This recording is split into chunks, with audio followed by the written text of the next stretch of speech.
तक आपने जितने भी गुरु के ट्रांजिट देखे हैं, समझे हैं और जाने हैं, उन सबसे सिग्निफिकेंट होने वाला है गुरु का ये मार्गी गोचर। जी हाँ, 11 मार्च को होने वाला गुरु का मार्गी गोचर हमारे लाइफ के सभी एरिया को सिग्निफिकेंट वे में इंपैक्ट करेगा। और क्यों ये गोचर इतना इंपॉर्टेंट है, उसके लिए आपको गुरु के ट्रांजिट की टाइमलाइन को समझना जरूरी है। देखिए, गुरु पिछले साल 14 मई को मिथुन राशि में प्रवेश करते हैं। उसके बाद मात्र 5 महीने में वो पूरी राशि को कवर कर लेते हैं और अक्टूबर में जाके एक्सॉल्टेड हो जाते हैं। फिर नवंबर की 11 तारीख को गुरु अपनी एक्सॉल्टेड अवस्था में वक्री हो जाते हैं और उसी वक्री अवस्था में पीछे चलते चलते 5 दिसंबर को मिथुन राशि में पुनः प्रवेश करते हैं और अब फाइनली अपनी वक्री अवस्था से वो बाहर आने वाले हैं।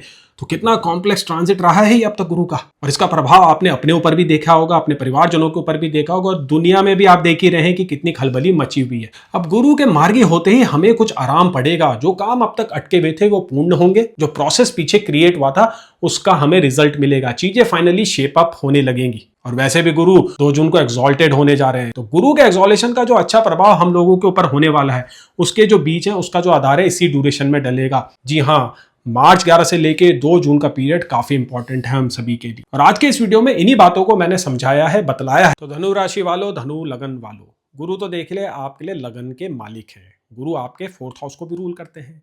तो गुरु का ये जो मार्गी गोचर है आपके लिए काफी इंपॉर्टेंट हो जाएगा, क्योंकि लग्नेश जो होता है ना वो हॉरोस्कोप का आधार होता है। आपकी लाइफ में जो भी इंपॉर्टेंट इवेंट होने हैं वो बिना लग्नेश की परमिशन के नहीं होते। करंटली आपके जो लग्नेश हैं, जो गुरु हैं, आपके 7th हाउस में वक्री हो रखे हैं। 7th हाउस से डायरेक्ट वो आपके 1st हाउस को देख रहे हैं। तो ये जो गुरु का जो ये वक्री पीरियड आपके 7th हाउस में चल रहा है ना, ये काफी सिग्निफिकेंट है आप लोगों के लिए। गुरु ने पीछे कुछ ऐसी एक सक्सेस बिल्डअप करके रखी हुई है, कोई ट्रांसफॉर्मेशन बिल्डअप करके आप लोगों के लिए रखा हुआ है। कुछ परिवर्तन भी होने वाले हैं जो बहुत ही जल्द आपके सामने आएंगे, क्योंकि गुरु जून के महीने में आपके 8th हाउस ऑफ ट्रांसफॉर्मेशन और बिग चेंजेस में एक्सॉल्टेड होने वाला है। तो आपके लिए तो ये गोचर जो है ना, गुरु का मार्गी गोचर, ये बहुत इंपॉर्टेंट होगा। अब गुरु के मार्गी होते हैं, देखिए क्या होगा। सबसे पहले तो आपके थिंकिंग पैटर्न चेंज होंगे, आपके हॉबीज में चेंजेस आएगा, आपके हैबिट्स में भी चेंजेस आएंगे। कुछ नई चीजें आप ऐसे पकड़ने वाले हैं जो आपको फ्यूचर में काफी फायदा देंगी। कुछ ऐसी चीजें आपको मिलने वाली है जिनसे आप अलाइन हो पाएंगे। सही प्रकार के लोगों से आप मिलेंगे, सही प्रोसेसेस में आप पढ़ने वाले हैं। वर्क स्पेस में भी लोगों का व्यवहार आपके प्रति बदलेगा। आपको दिखेगा कि लोग पहले से बेटर जो है रिस्पॉन्ड कर रहे हैं, क्योंकि आपका खुद का जो नेचर होगा, खुद का जो बिहेवियर होगा, बॉडी लैंग्वेज होगा, वो पॉजिटिव होने वाला है। पुरानी मिस्टेक से आप काफ़ी कुछ सीखने वाले हैं। गुरु करंटली आपके लगन को जो है ना बली कर रहा है। लगन हमारी पर्सनैलिटी को दिखाता है। लोग हमको कैसे परसीव करते हैं वो हम लगन से ही देखते हैं। तो यहाँ पे कोर्स करेक्शन गुरु कर रहा है और वो कोर्स करेक्शन और वो चेंजेस आपको गुरु के मार्गी होते ही देखने को मिलेंगे। गुरु अभी आपके 7th हाउस से आपके 11th हाउस पे भी एस्पेक्ट कर रहे हैं, आपके 3rd हाउस पे भी एस्पेक्ट कर रहे हैं। ये दोनों ही हाउस उपाचाय हाउस होते हैं, ग्रोथ के हाउस होते हैं। तो यहाँ पे अगर कोई प्लैनेट्स बैठे हुए हैं तो गुरु उनको भी प्रमोट करेगा बेटर रिजल्ट्स देने के लिए। 3rd हाउस का रूलर आपके केस में है सैटर्न, जो आपके 4th हाउस में ट्रांजिट कर रहा है।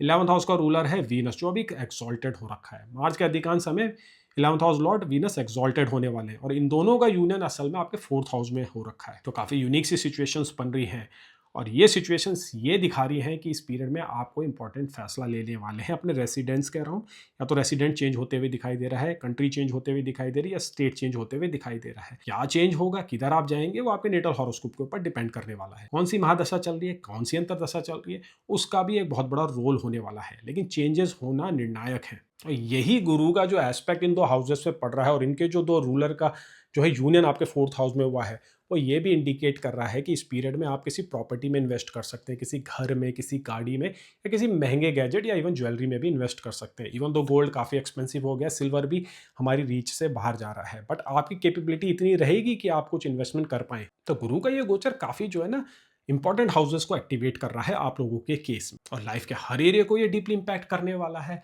अब देखिए, गुरु 7th हाउस में जो है मार्गी हो रहे हैं, तो थोड़ा 7th हाउस के सिग्निफिकेशंस को डिस्कस करना जरूरी है।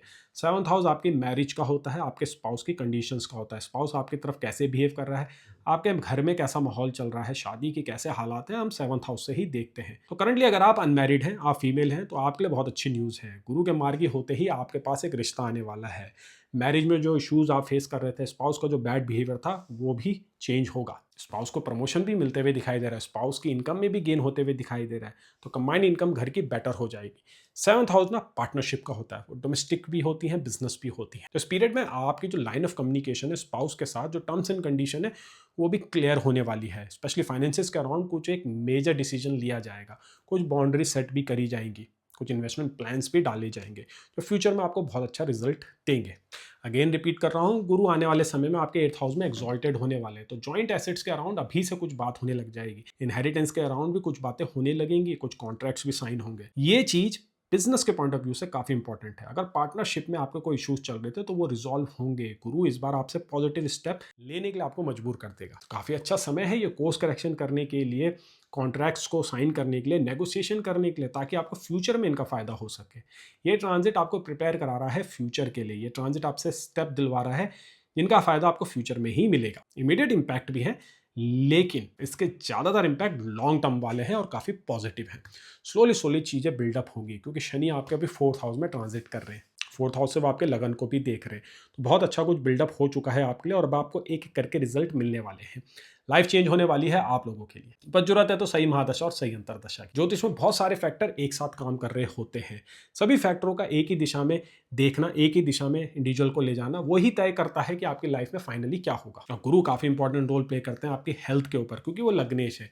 तो लगन में वो देख रहे हैं तो आपके हेल्थ को बली कर रहे हैं। कोई इशूज चल रहा है तो वो रिजॉल्व होगा, सॉल्यूशन आपके पास आएंगे, ट्रीटमेंट प्लान आपके पास आएगा और फाइनेंसेस भी अवेलेबल रहेंगे। ट्रीटमेंट के लिए आप दूसरी किसी लोकेशन में भी जा सकते हैं। ट्रैवल होते हुए दिखाई दे रहा है, पिलग्रिमेज होते हुए दिखाई दे रही है, जिसका फायदा आपको आपके थिंकिंग में मिलेगा, आपकी स्पिरिचुअल ग्रोथ में मिलेगा।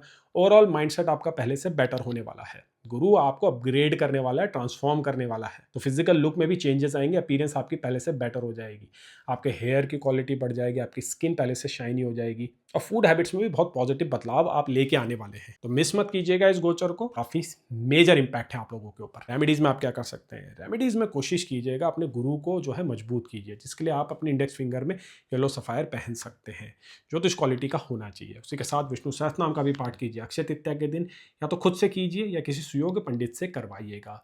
एकादशी का भी आप व्रत रख सकते हैं। उसी के साथ साथ नॉनवेज अवॉइड कीजिए, सात्विक जीवन को जिए। मैं आशा करता हूँ ये ट्रांजिट आपके लिए बहुत अच्छे अच्छे रिजल्ट दे। जितने भी प्रोमिसेस इसने बिल्डअप किए ना गुरु ने, जब से वो वक्री हुए हैं, वो आपको भर भर के दे। कोई भी क्वेश्चन है, कोई भी आपके सवाल है, नीचे आप उसे कमेंट सेक्शन में लिख सकते हैं। चलिए आगे बढ़ते हैं, जानते हैं अगली राशि काल जो कि है मकर राशि।